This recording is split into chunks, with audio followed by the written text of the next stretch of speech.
누가복음 9장 18절 말씀부터 27절 말씀 교독하는 방법으로 읽겠습니다. 예수께서 따로 기도하실 때에 제자들이 주와 함께 있더니 물어 이르시되 무리가 나를 누구라고 하느냐?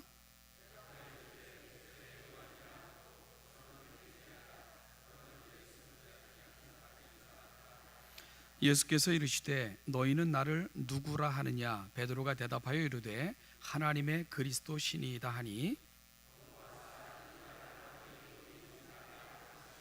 이르시되 인자가 많은 고난을 받고 장로들과 대제사장들과 서기관들에게 버림받아 죽임을 당하고 제3일에 살아나야 하리라 하시고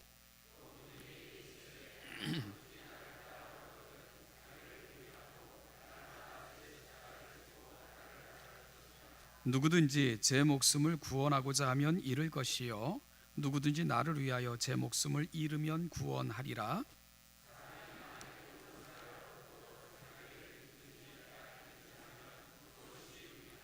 누구든지 나와 내 말을 부끄러워하면 인자도 자기와 아버지의 거룩한 천사들의 영광으로 올 때에 그 사람을 부끄러워하리라.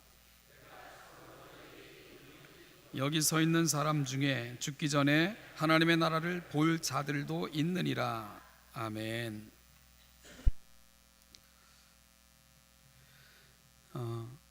여러분들은 인생의 중요한 결정을 앞에 놓고 있거나 아니면 뭔가 이 중대한 결심을 해야 하는 경우 여러분들은 그 문제를 어떻게 다루십니까?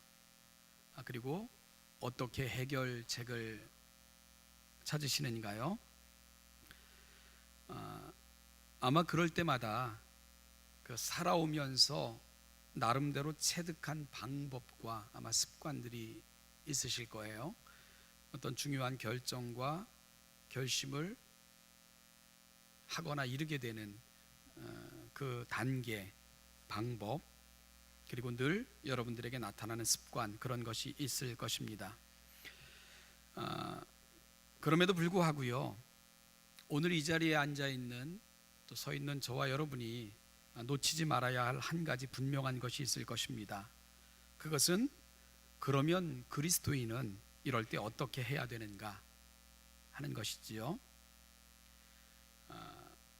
뭔가를 결정하고 중대한 결심을 할 때 그리스도인들은 어떻게 방법과 단계들을 밟아 나가야 될 것인가. 이럴 때 가장 좋은 방법은 주님께서 그럴 때마다 어떻게 하셨는가 하는 것을 살피는 것이 가장 좋은 방법이 될 것입니다. 인생의 중요한 결정 앞에, 중대한 결심 앞에서 주님은 어떻게 하셨는가, 이 부분에 대해서 가장 귀하고 놀라운 정보를 제공하는 성경의 저자는 누가입니다. 이 땅에 오신 하나님이신 예수님은 늘 무언가 중대한 결정을 하시거나 중요한 결심을 하셔야 했을 때 주님은 어떻게 하셨는가? 누가가 보여주고 있는 한결같은 주님께서 보여주셨던 모습은 바로 기도하는 모습이셨습니다. 누가는 한결같이 이것을 표현해 냅니다. 공생애를 시작하시면서 주님은 기도로 시작하셨습니다.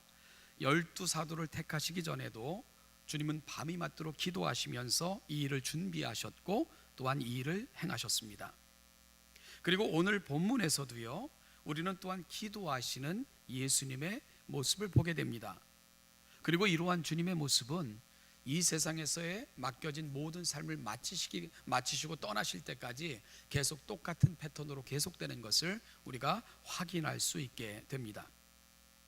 누가가 그의 복음서를 기록하는 방식을 보면 기도하시는 예수님의 모습을 기록한 뒤에는 반드시 중요한 결정이나 결심이 뒤따르는 방식으로 누가복음을 기록해 가고 있는 것을 확인할 수 있게 됩니다.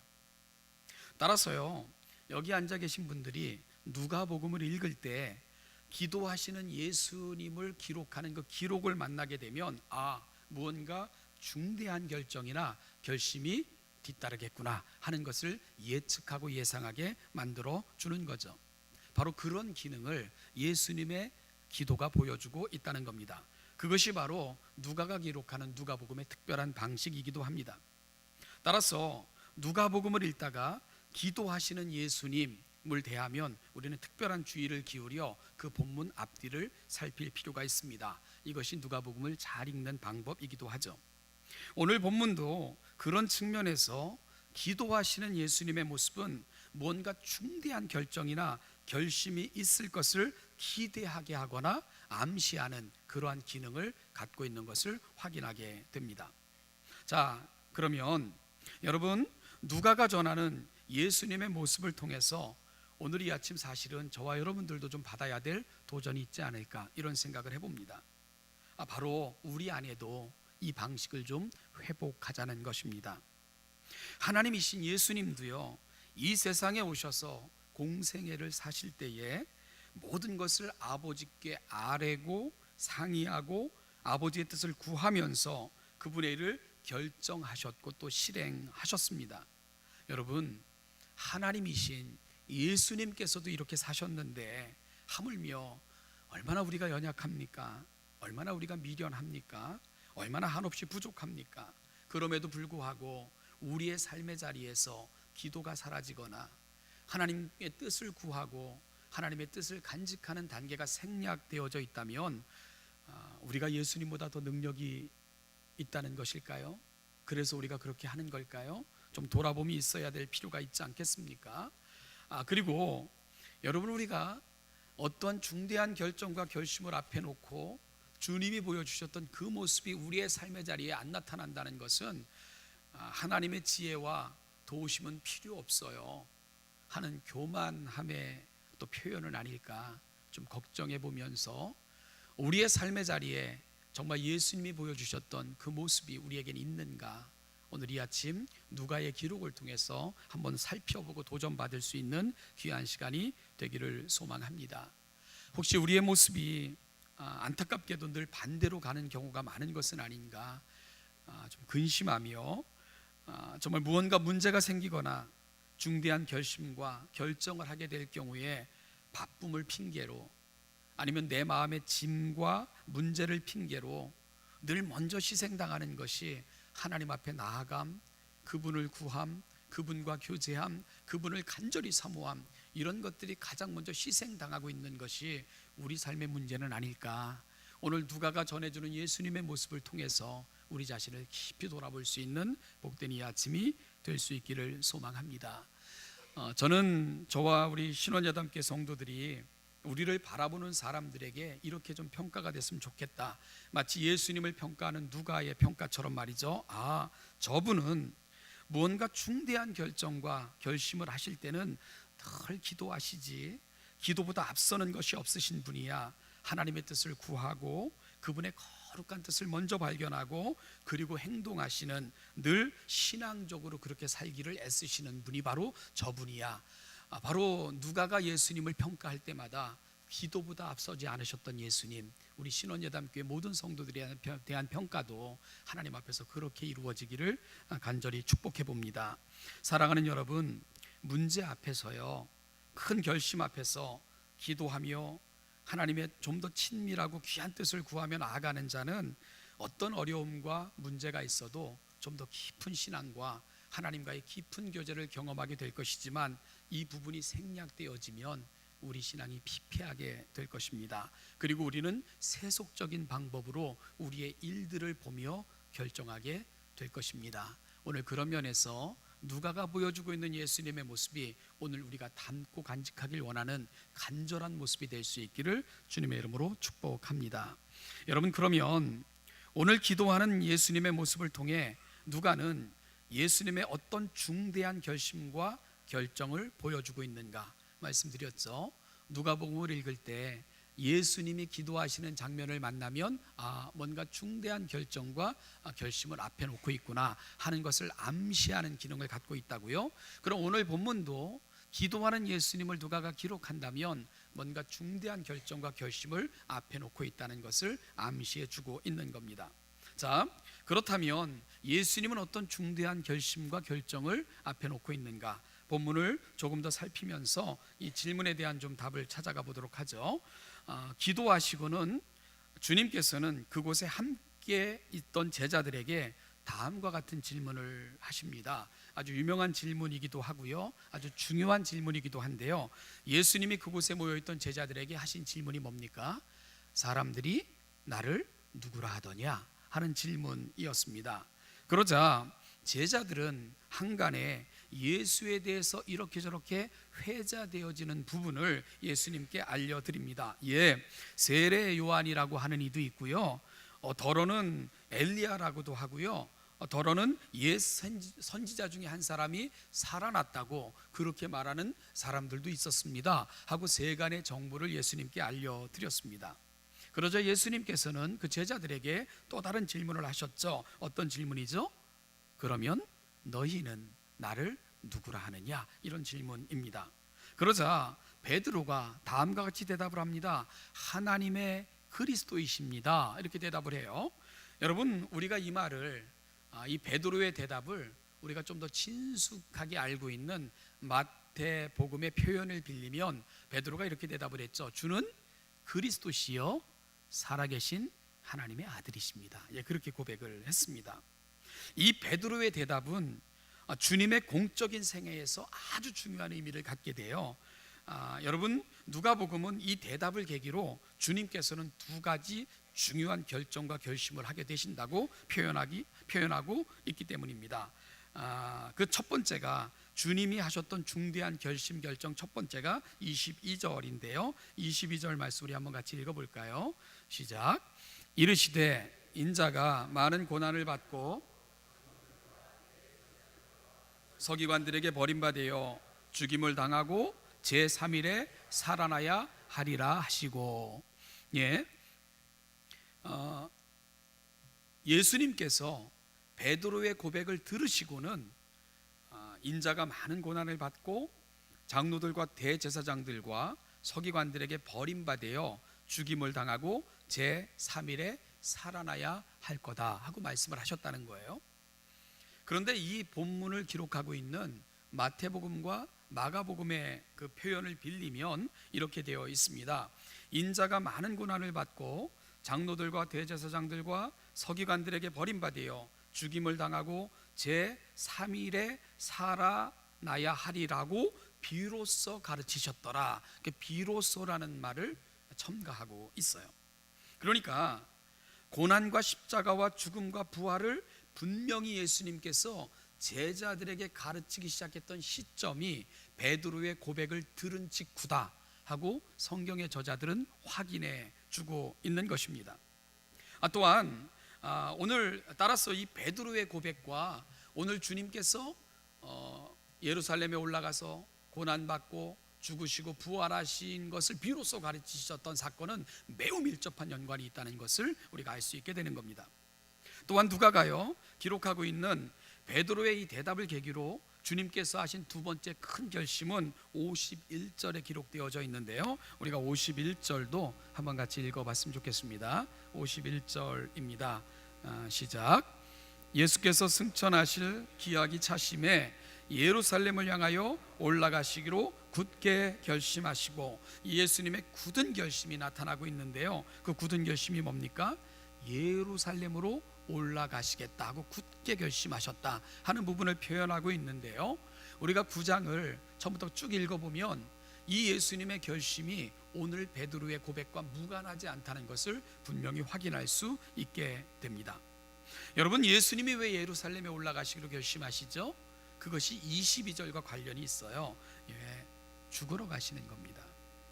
자신이 유월절 어린 양이 되어 자신을 희생의 제물로 주시는 영원한 속죄 제사를 드리시고자 예수님은 예루살렘에 올라가시게 되는 겁니다. 이걸 결심하셨다는 거예요.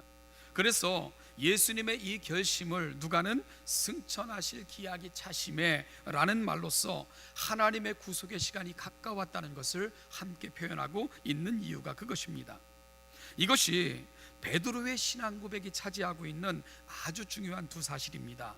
여러분, 베드로의 신앙 고백은 예수님께서 새로운 국면의 가르침과 새로운 국면의 결심을 하시는 중요한 요소로 작용하고 있다고 누가는 밝혀주고 있는 겁니다. 자, 그러면 여기까지 오다 보면 우리에게 중요한 좀 질문이 생겨나야 됩니다. 이 주님의 큰 결심에 베드로의 대답이 왜 그리도 중요한가 하는 것을 밝히는 것이 오늘 이 아침 저와 여러분들이 해야 될 일입니다. 저는 이 베드로의 고백이 왜 주님의 큰 결심과 결정에 그리도 중요한가, 이 중요성을 두 가지로 설명을 할 겁니다. 여러분, 좀 중요하니까 조금 힘드시더라도 잘 들어주시기를 바랍니다. 첫째는 뭐냐 하면 베드로의 고백은 갈릴리 사역의 종합적 점검의 성격을 띠고 있기 때문에 그런 거예요. 이 베드로의 고백은 갈릴리 사역의 종합 점검적 성격에 있어서 아주 중요한 역할을 하고 있다, 이 말씀을 드리고 있는 겁니다. 이제 이 나라의 가장 큰 시험 중에 하나인 수능이 이제 4일 앞으로 다가왔네요. 그리고 이제 뭐 중고등학생들, 대학생들은 기말고사 또 시기가 다가오고 있네요. 여러분, 이 학생들이 보는 시험은 어떤 성격이 있습니까?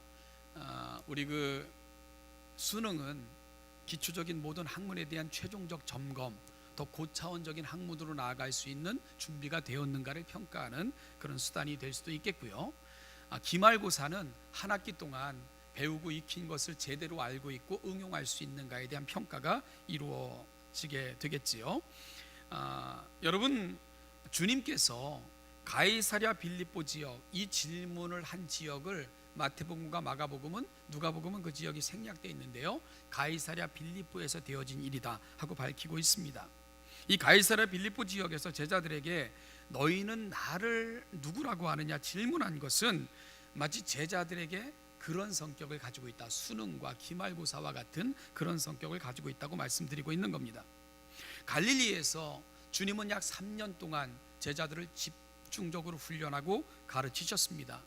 예수님께서 집중적으로 가르치신 과목은 하나님의 나라입니다.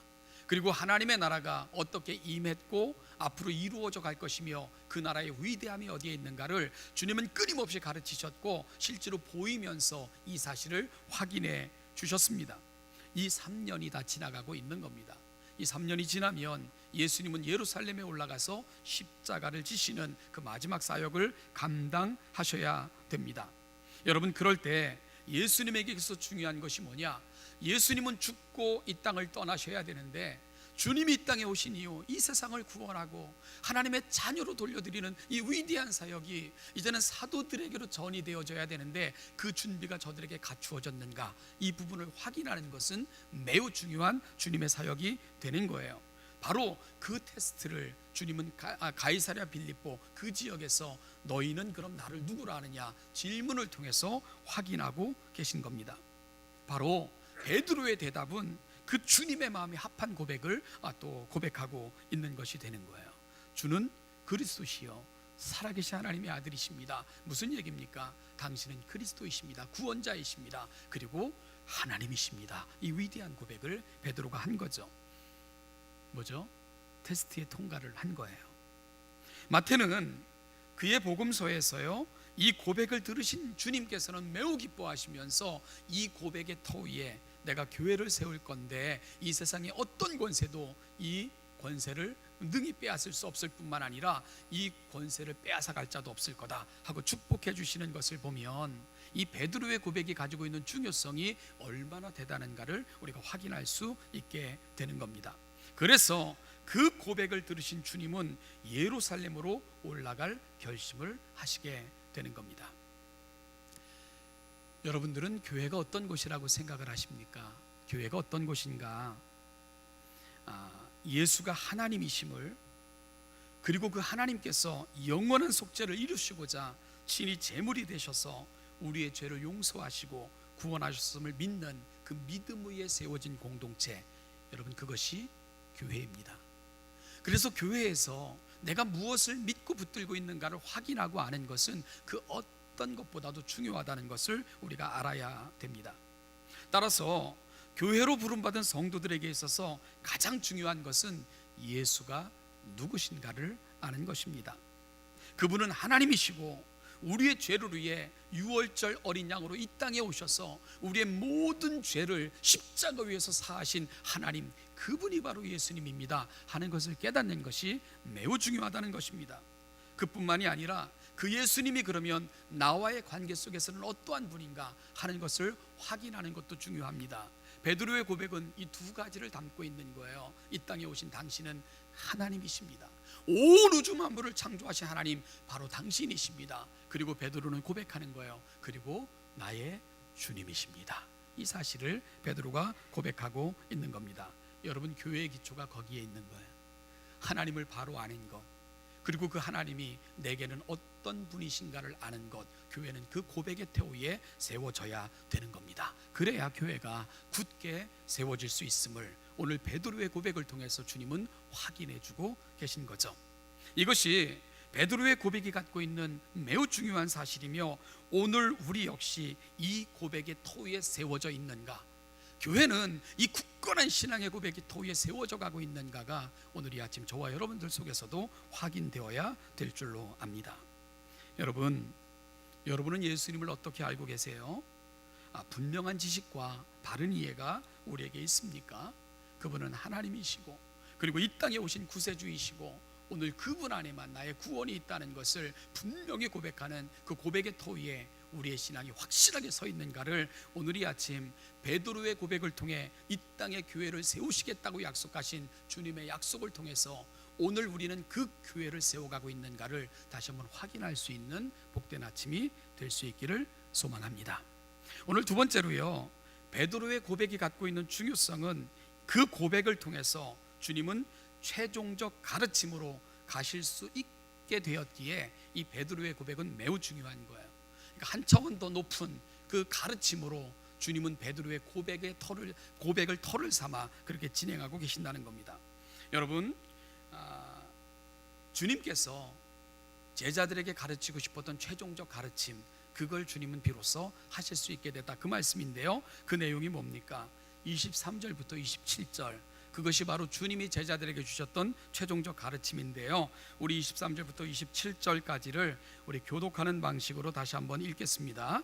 또 무리에게 이르시되 아무든지 나를 따라오려거든 자기를 부인하고 날마다 제 십자가를 지고 나를 따를 것이니라.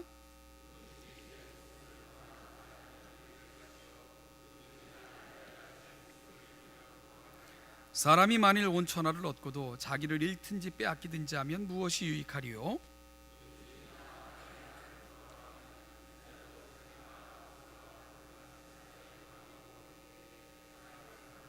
같이 읽죠. 내가 참으로 너희에게 이르노니 여기 서 있는 사람 중에 죽기 전에 하나님의 나라를 볼 자도 있느니라. 아멘. 여러분, 주님께서 제자들에게 주시고자 하셨던 최종적인 가르침이 뭡니까? 바로 제자의 삶은 십자가를 지는 삶이라는 것을 알려주고 싶어 하셨습니다. 그런데 지금까지는 이 원리를 가르칠 수 없었어요. 왜냐하면 제자들이 받을 상태가 아니었기 때문입니다. 하나님의 말씀을 받는 것도요, 우리의 수준이 그 말씀의 기품을 받을 수 있는 그런 조건이라는 것을 오늘 본문을 통해서 알게 되는 거죠.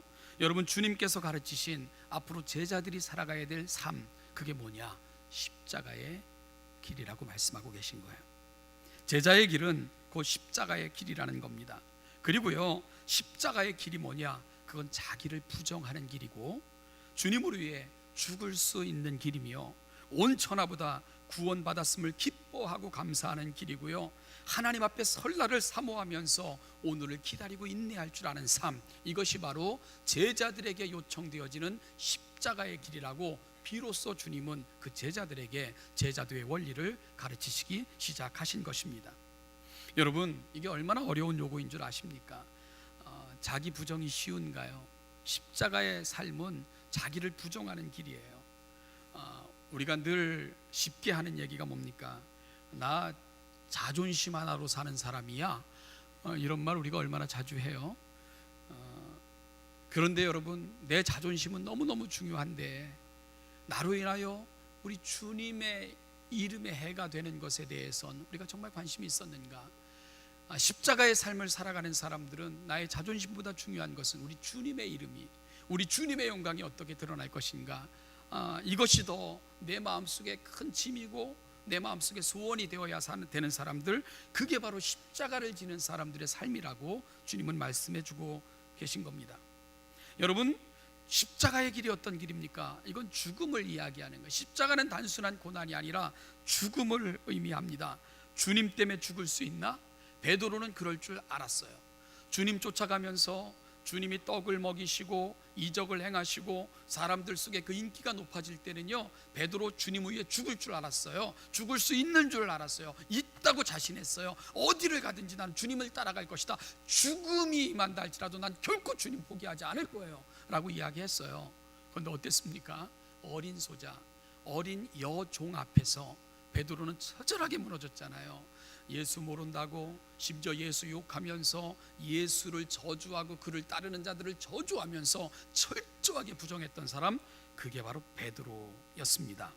그러니 여러분, 십자가를 진다는 거, 십자가를 지는 삶을 산다는 거, 이게 보통 일이 아니라는 것을 우리가 알게 되죠.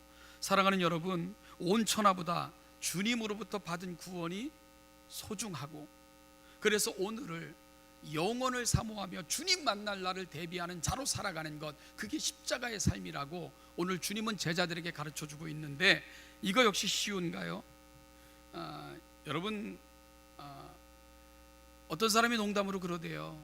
예수님이 우리에게 주신 게 뭡니까? 그러니까 구원이다. 그러니까 에이 10원만도 못하네 그러더라고요. 정말 우리가 받은 건 놀라운 구원이 10원만도 못하게 취급되어지는 게 오늘 우리의 현실은 아닌가 좀 돌아볼 필요가 있어요. 영원, 내가 천국의 시민임을 확인하며 오늘 신자답게 살기 위해 인내하고 애쓰고 마음을 추스리며 살아가는 삶, 그게 제자도의 삶인데 과연 나는 그 제자도의 삶을 살고 있는가? 여러분, 이것이 어떻게 가능할까? 그런데 그렇게 살 수 있는 답을 사실은 베드로의 고백이 주고 있다는 거예요. 베드로의 고백이 주고 있다는 겁니다. 그래서 베드로의 고백을 들으시고는 예수님은 비로소 제자도의 삶을 가르치기 시작하셨다. 이 상관관계가 매우 중요하게 된다는 겁니다. 한번 이렇게 생각해 보십시오.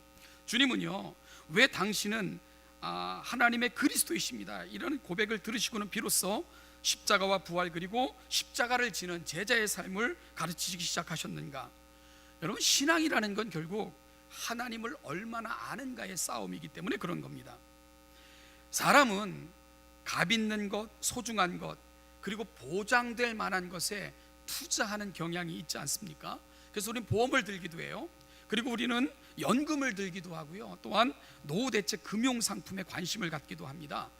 그리고 오늘 그 불확실한 미래를 우리가 어떻게 설계하며 그 불확실한 미래를 안정적으로 살 것인가에 관심이 굉장히 많아요. 그런데 문제는 우리가 오늘 준비하는 그것들이 갖고 있는 한계가 있다는 겁니다. 이 세상에서는 그런 것들이 어느 정도 효력이 있어요. 그리고 그것이 어느 정도는 우리가 소망하는 것들을 채워줄 수 있을지 모르지만 그것은 영원을 보장해주지 못한다는 거죠.